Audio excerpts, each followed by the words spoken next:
So now that we've created our data model based off of both customer info and order info, and we've created the relationship between those two data sets, we can now report off of that data using a pivot table. So let's take a look at how we can create a pivot table based off of our newly modeled data model. All right, so I'm back inside the exercise file, same one I've been using. I'm going to go to the Power Pivot tab, and I'm going to open up my data model. I'm going to go to the Manage button.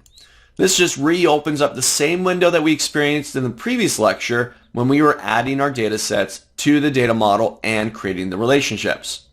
So I've got my two tabs down there, customer info and order info, and now I want to create the pivot table.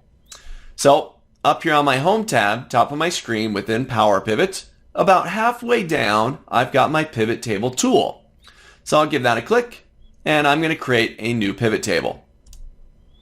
All right, so Excel kind of takes over from here. I'm moving away from the data model window or the Power Pivot window, and now I'm back inside of the Excel application. Looks a little bit different than what we experienced creating the standard pivot table, but first step, I'm going to tell it, hey, I'm going to put this into a new worksheet. I'll hit OK. I've got my new sheet down below. I'll go ahead and give that a double click just to rename this. Let's double click that sheet 7 or whatever number you got there. And I'll call this model pivot table, just so I recognize it. This is the one we're working with. So now looking over into our pivot table field list, I can see that I've got my two tables in there. I've got the customer info table with all the fields from that customer info section, and I've got my order info table in there as well with all the fields from that table, and they're related to one another. Let's just try creating a simple pivot table based off of these multiple sets of data through our data model. So let's say from the customer info table, I'd like to get their country. I'm just going to left click, drag that to the rows, and I've now got all the countries for all my various customers. All right, now that's coming from the customer info table. Let's close that up.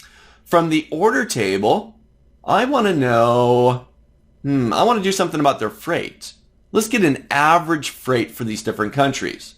So I'll grab freight, drag that down to the value section. What do we get by default? This is a numeric value. Didn't average it, it summed it. Look at that, sum of freight. That's great. Now I've got total freight by country. Two different data sets. One from customers, one from orders. But because of the data model, we can combine them, create the relationships, and then report off of it. Now, you know what? I don't want sum of freight. Let's change that. So I'll give that a left click. Let's do value field settings, and I'll change that to an average. Let's find out our average cost for freight for these different countries for our different customers. So it's as simple as that, but a very powerful tool that we can grab data sets or lists, whether they're from Excel or from some other source, some other database, online services.